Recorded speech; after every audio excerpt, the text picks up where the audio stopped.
SC ST వర్గాలు పేదరికం నుంచి బయటపడాలంటే చదువు ఒకటే మార్గమని కేంద్ర మంత్రి పెమ్మసాని చంద్రశేఖర్ అన్నారు. Doctor BR Ambedkar study circle భవనాలను పరిశీలించారు పెమ్మసాని. విద్యార్థులకు లైబ్రరీలు గురువుల్లా ఉపయోగపడతాయని పెమ్మసాని తెలిపారు.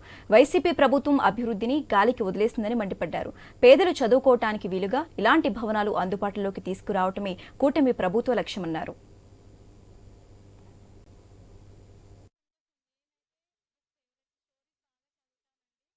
చూస్తా ఉన్నారు. మరి ప్రతి రోడ్డుకి గుంతలు పొడుస్తా ఉన్నాం. అంటే ఉద్యోగస్తులు అంటే ఓకే, మీకు మంచి శాలరీలు వస్తాయి, మీరందరూ హ్యాపీగా ఉంటారు. అంతటితో ఆగిపోదు మీ జీవితం, మీ పిల్లల జీవితం, చుట్టుపక్కల వాళ్ళందరూ బాగుండాలంటే సమాజం సమగ్రాభివృద్ధి చెందాలి. దానికోసం తెలుగుదేశం పార్టీ, నేను గాని అందరూ కూడా ఒక కృత నిశ్చయంతో ఉన్నాం.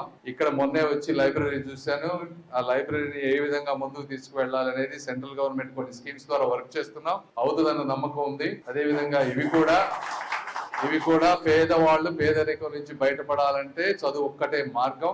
అలాంటి పిల్లలు చదువుకోవడానికి ఏమి సాధ్యం అవన్నీ కూడా నిరంతరం కష్టపడి నేను చేస్తాను. మీరందరూ కూడా నేను మొన్న మీటింగ్ లో చెప్పినట్టు మీరు ఒక్క అడుగు ముందుకు వేసి ఓటేయండి. మీకోసం మేము 1000 అడుగులు ఎక్కడికి కావాలంటే అక్కడికి వేస్తామని తెలుపుకుంటూ మరొకసారి మీ అందరికీ మనస్ఫూర్తి కృతజ్ఞతలు, ధన్యవాదాలు.